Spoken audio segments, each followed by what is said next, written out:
దేశంలో వరుస బాంబు బెదిరింపులు కలకలం రేపుతున్నాయి. ఇవాళ ఉదయం దేశ రాజధాని ఢిల్లీలోని ఏకంగా 44 పాఠశాలలకు ఇలాంటి బెదిరింపులు వచ్చిన విషయం తెలిసిందే. తాజాగా మహారాష్ట్రలోని ఓ హోటల్కు ఈ తరహా బెదిరింపులే వచ్చాయి. నాగపూర్లోని గణేష్పేట్ కాలనీ ప్రాంతంలో గల హోటల్ ద్వారకామాయికి బాంబు బెదిరింపులు వచ్చాయి. ఆ గంతకులు ఈమెయిల్ ద్వారా బెదిరింపులకు పాల్పడ్డారు. అప్రమత్తమైన హోటల్ యాజమాన్యం వెంటనే పోలీసులకు సమాచారం అందించారు.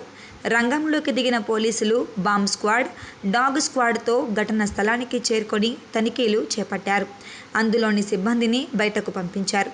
అయితే ఈ తనిఖీల్లో ఎలాంటి అనుమానాస్పద వస్తువులు, పేలుడు పదార్థాలు లభించలేదని నాగపూర్ పోలీస్ డీసీపీ రాహుల్ మణిక్కర్ తెలిపారు. ఈ ఘటనపై విచారణ చేపట్టినట్లు వెల్లడించారు. కాగా సోమవారం ఉదయం ఢిల్లీలోని 44 పాఠశాలలకు ఇలాంటి బెదిరింపులే వచ్చిన విషయం తెలిసిందే. ఆర్కేపురంలోని ఢిల్లీ పబ్లిక్ స్కూల్, పశ్చిమ్ విహార్లోని జీడీ గోయంకా స్కూల్ సహా మొత్తం 44 పాఠశాలలకు ఈమెయిల్స్ ద్వారా బెదిరింపులు వచ్చాయి.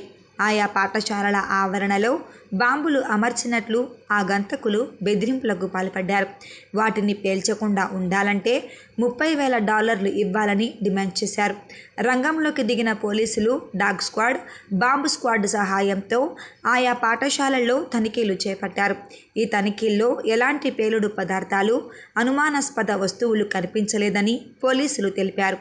కాగా ఆదివారం అర్ధరాత్రి సమయంలో ఈ బెదిరింపులు వచ్చినట్లు గుర్తించారు.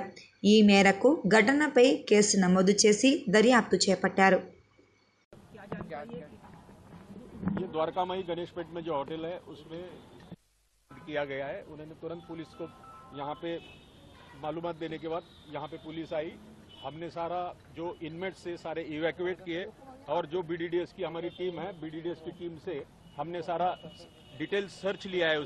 उसमें अब तक हमें कुछ भी मिला नहीं, संशयास्पद या सस्पेक्टेबल कुछ मिला नहीं है।